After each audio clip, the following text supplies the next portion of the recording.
você pudesse abordar a questão do Clezão, né, que foi uma das vítimas que entrou nesse processo todo, o famoso estar no lugar errado na hora errada, porque ele nem estava no local onde aconteceu a farsa, né, o golpe ao que eu me referi é o golpe do regime, né, um golpe que todo mundo sabe quem são os autores e de que maneira foi arquitetado. E o Clezão foi comprovado, né, legalmente, que ele não estava pelo celular, pela foto, e o Clezão acabou vindo a óbito, morreu. A família do Clezão hoje não vai mais ver o Clezão, né?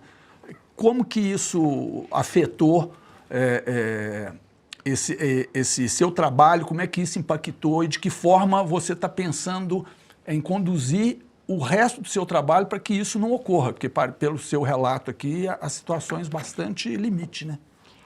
O nosso trabalho também é baseado em documentos que a gente faz de denúncias para as pessoas, para o parlamento, né? A gente leva sempre para o Senado, leva para a Câmara dos Deputados, a gente pede a voz desses deputados e desses senadores para que falem sobre os casos. A gente tem uma lista que por sinal, só vai aumentando dos casos mais graves de pessoas que têm, de mulheres que têm filhos menores de 12 anos, que estão presas, de pessoas que têm comorbidades, né, graves assim. Então, assim, o caso do Clezão é um caso emblemático e que me toca pessoalmente, porque eu fui a primeira a chegar no presídio quando ele faleceu. E aí eu tentei entrar no presídio, né, naquele momento, enquanto advogada da associação, e não me permitiram entrar. Daqui a pouco foi chegando mais gente, a família chegou, e a gente não tinha informação concreta se ele tinha falecido ou não. A informação que a gente tinha era que tinha entrado um carro de ambulância, um SAMU, e que o SAMU tinha saído desligado. A pessoa que relatou isso pra gente relatou o seguinte: se saiu desligado, ou ele está muito bem, ou ele faleceu. E aí, no momento que a gente estava recebendo as filhas do Clezão e a esposa, a Jane, dentro da sala da OAB, passa o rabecão entrando para o presídio. E aí nós, advogados, entendemos que ali ele tinha vindo a óbito, mas a gente também não podia dar essa informação para elas, porque a gente só estava vendo um carro do IML, podia ter acontecido qualquer coisa, são 17 mil presos no presídio da Papuda. E aí, pouco tempo depois, eles chamaram para entrar um advogado com as familiares, mas pediram para elas aguardarem, elas aguardaram ali na entrada do presídio. Nesse aguardar, o carro do IML saiu e elas souberam assim que o pai tinha falecido.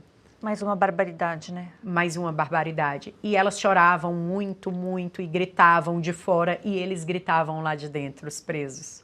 Foi assim, uma cena que eu jamais vou esquecer da dor daquelas meninas naquele momento, porque o ministro Alexandre de Moraes estava avisado desde o dia 9 de janeiro que ele tinha comorbidades e poderia vir a óbito. Que um parecer do Ministério Público tinha favorável 3 pareceres do Ministério Público favorável à soltura e ele ignorou. Então, ele no mínimo, deveria responder por omissão. A morte do Clezão, ela não é uma morte qualquer. Ela é uma morte que tem a omissão clara do Estado. E ele morreu no dia 20 de novembro de 2023, o dia da consciência negra, ele sendo um negro. Ele naquele dia estava chovendo, ele caiu no pátio, e aí tinha um médico e tinha um dentista que estavam presos com eles. E tentaram reanimar ele ali por várias vezes e não conseguiram manter o coração dele. Se eles tivessem equipamentos e remédios, eles conseguiriam salvar a vida do Clezão. Mas naquele dia, por ser um feriado no Distrito Federal, não tinha médico no presídio. E aí a gente tem um presídio, como eu disse, com 17 mil homens, que não tem um médico, não tem um equipamento para fazer uma ressuscitação, é o maior absurdo que eu posso ver e presenciar, que foi o caso dele. E é um caso que a gente não pode deixar fora da luz, né? Nós temos o tempo todo, a gente tem que falar do Clezão, tem que lembrar isso o tempo todo, que eles são os responsáveis, né? Porque senão isso cai no esquecimento. O Brasil é um país de tanta loucura, eu costumo dizer que o Brasil é o país do pesadelo, porque assim, todo dia é um pesadelo. Se a gente começar a fazer um filme daqui para trás, o que a gente já viveu, você fica pasmo, né? E não acontece absolutamente nada.